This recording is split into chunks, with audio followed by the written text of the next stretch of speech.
Assalamualaikum warahmatullahi wabarakatuh. Kami dari kelompok 8 ingin mempresentasikan hasil kerja kelompok kami. Tapi sebelum itu kami ingin memperkenalkan diri kami masing-masing. Nama saya Muhammad Kayan Madafikia. Nama saya Muhammad Raja Fadila Bibi. Nama saya Chandra Wijaya Kusuma. Nama saya Dimas Eka Azizi. Mungkin kita langsung saja ke pembahasan kodenya. Oke, jadi di sini saya akan membahas include dan ada include pertama di sini Windows H. Windows H ini adalah header file bagian dari Windows API yang menyediakan deklarasi untuk semua fungsi dalam Windows API. Lalu ada include stdlib yang ini. Header file ini adalah bagian pustaka standar C yang menyediakan fungsi-fungsi untuk alokasi memori. Lalu ada glutH.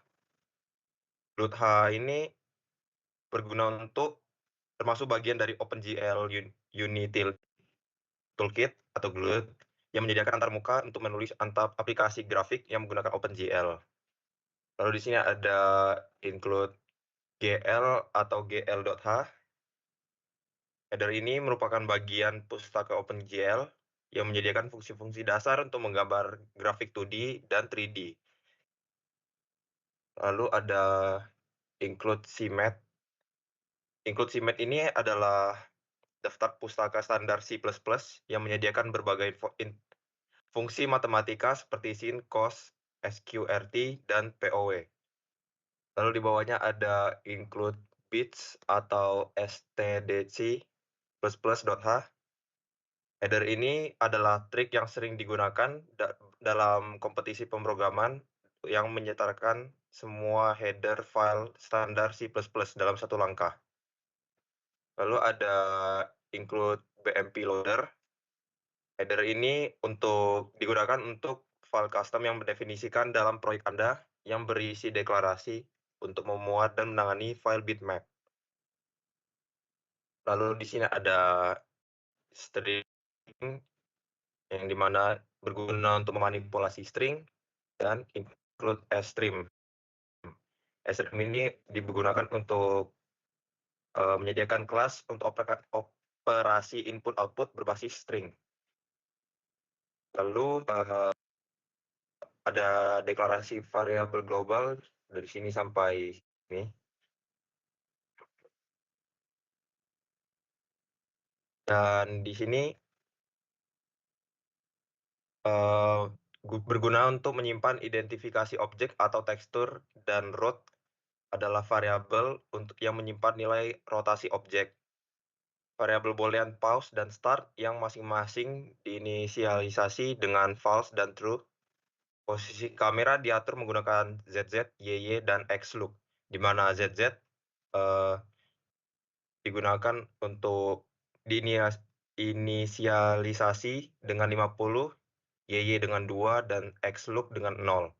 Variabel con dan faktor digunakan untuk mengatur faktor, konversi, dan skala faktor digunakan dan masing-masing diinisialisasi dengan 0,1 dan 0,2.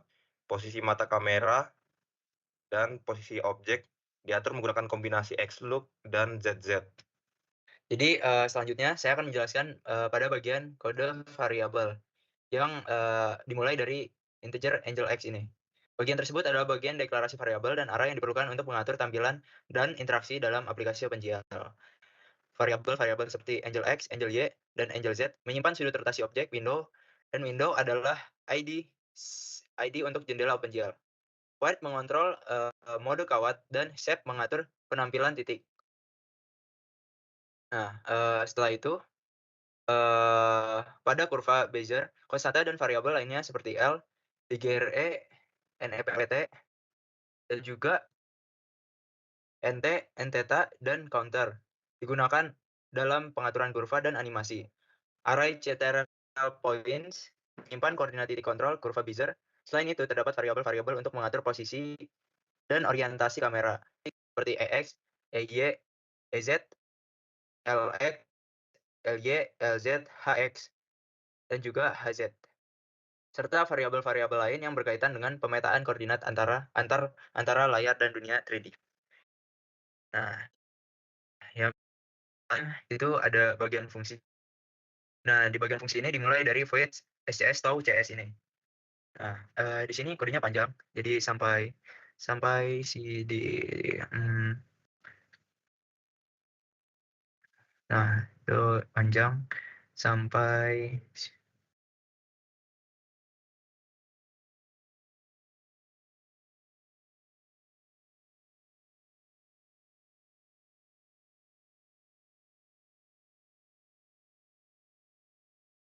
oke, bagian selanjutnya yaitu fungsi.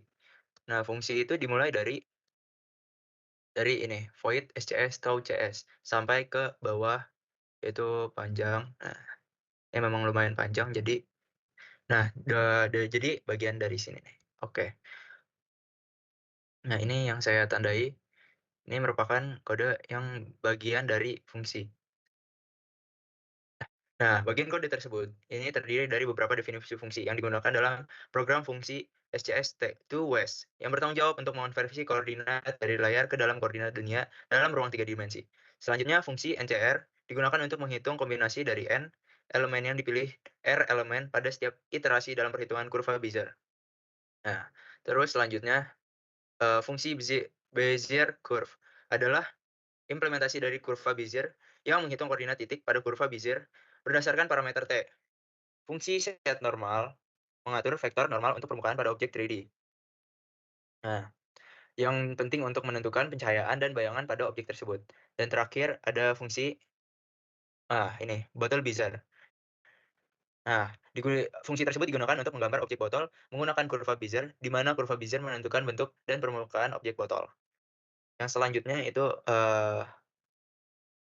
bagian ini dari sini static void resize itu sampai ke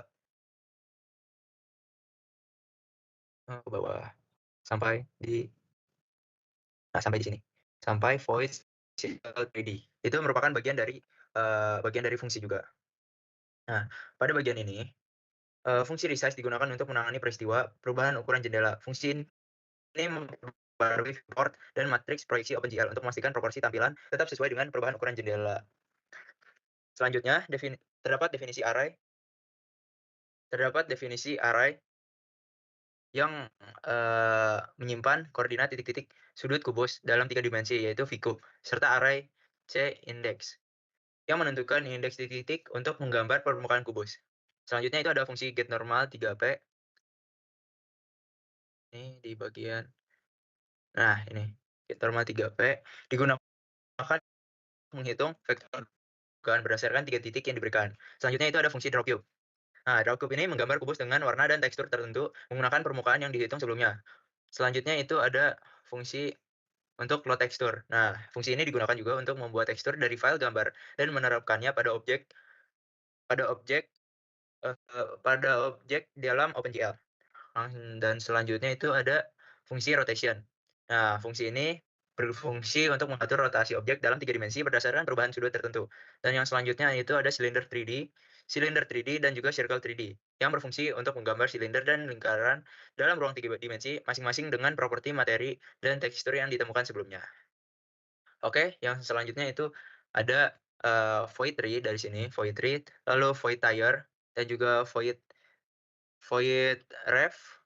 Nah, ini void ref. Terus selanjutnya ada void light, dan juga ada void axis, dan ada juga void floor, serta void yang lain. Nah, di sini sih lumayan panjang juga, itu sampai ke ada void track juga, void piler, terus ada void footpath, void building, dan juga void reklame. Ini memang lumayan panjang, jadi ini bagian dari penggambar primitif. Ya, terus footpath, terus selanjutnya ada void moon juga. Terus selanjutnya tuh ada void truck, dan ya ini sangat panjang sekali ya. Itu ada void spare juga, ada void con, terus ada void culvert, dan juga boolean building. Terus dan yang terakhir itu ada void text display. Nah, kode di atas itu mengimplementasikan beberapa fungsi yang digunakan untuk membuat sebuah visualisasi tampilan 3D yang mungkin terlihat seperti sebuah kota atau lingkungan urban. Setiap fungsi memiliki tugasnya sendiri-sendiri dalam membangun elemen-elemen yang berbeda. Misalnya, fungsi tree yang digunakan membuat pohon dengan menggunakan beberapa bentuk geometri seperti silinder, lingkaran. Terus selanjutnya ada, nah kita kembali ke kodenya lagi. Nah, selanjutnya itu ada void tire yang digunakan untuk membuat ban truk. Terus sedangkan, building, nah kode building itu ada dan mana tadi ya? Oh, building itu di bawah. Nah ini pada umumnya aja digunakan untuk membuat gedung-gedung di kota tersebut untuk mengisi, game-gamenya itu. Dan selain itu, terdapat juga fungsi-fungsi seperti floor, terus untuk itu berfungsi untuk membuat lantai dengan tekstur yang berbeda. Terus ada fungsi track juga. Fungsi track itu untuk membuka jalan atau jalur lalu lintas. Dan selanjutnya itu ada fungsi, yang lainnya juga. Nah, itu banyak fungsi itu, dipanggil dan digunakan secara terpisah untuk membangun lingkungan 3D secara keseluruhan. Beberapa elemen seperti pohon, truk, dan gedung-gedung dibuat menggunakan beberapa bentuk dasar seperti kubus, silinder, dan bola. Selain itu, tekstur juga digunakan untuk memberikan detail pada elemen-elemen tersebut sehingga tampilan keseluruhan terlihat lebih realistis. Nah, jadi segitu aja bagian dari saya. Selanjutnya akan dijelaskan oleh Kainan.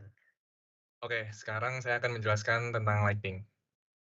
Jadi di sini terdapat fungsi light, yaitu yang berguna untuk mengatur pencahayaan dalam lingkungan 3D, yaitu dengan menggunakan dua sumber cahaya di sini, yaitu GLX 0 dan GLX 1. Jadi setiap sumber cahaya di sini memiliki parameter ambien, diffuse, specular, sama posisinya ditentukan melalui arah yang sesuai yang ada pada di kode ini.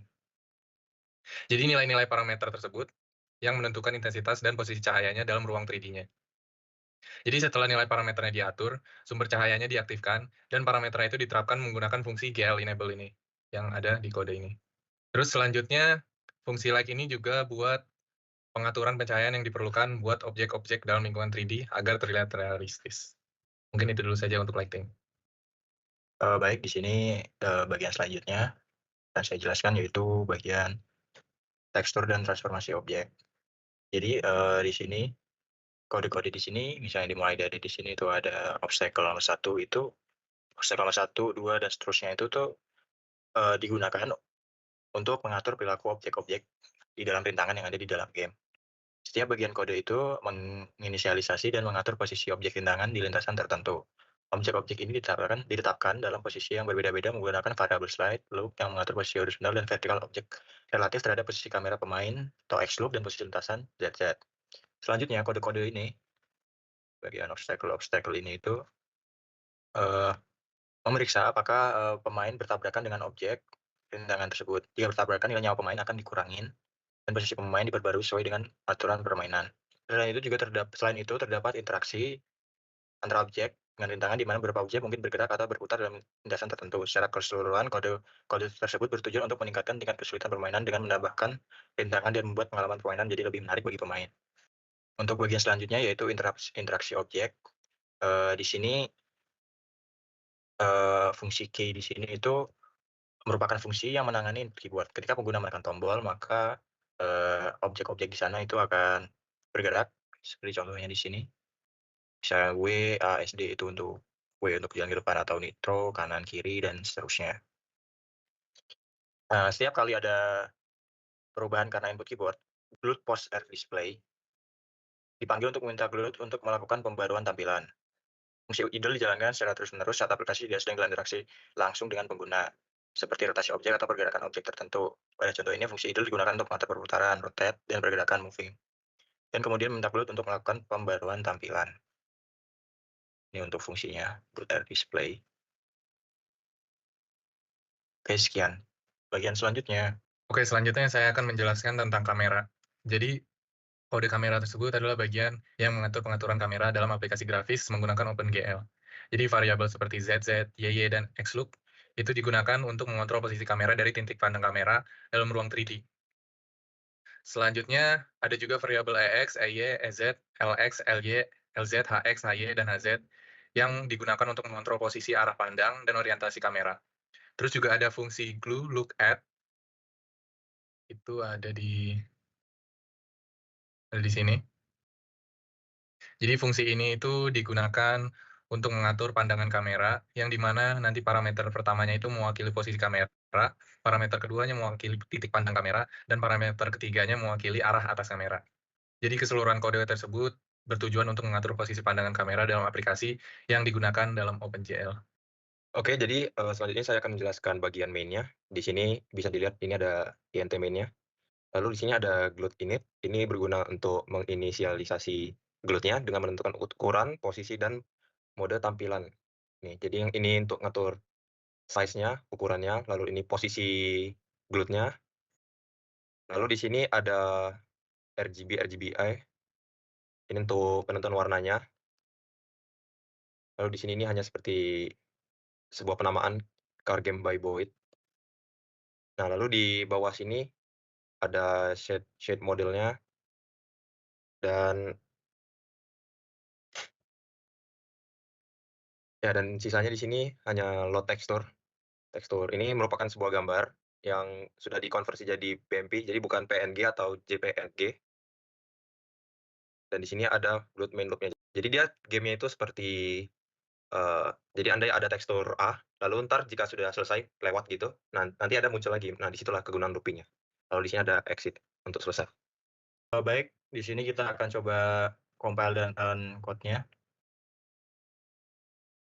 Untuk hasil gamenya seperti ini, jadi kalau kita tekan L, game akan berjalan. Di sini objek-objeknya juga sudah kita modifikasi dengan memanggil gambar-gambar yang sudah kita dapat.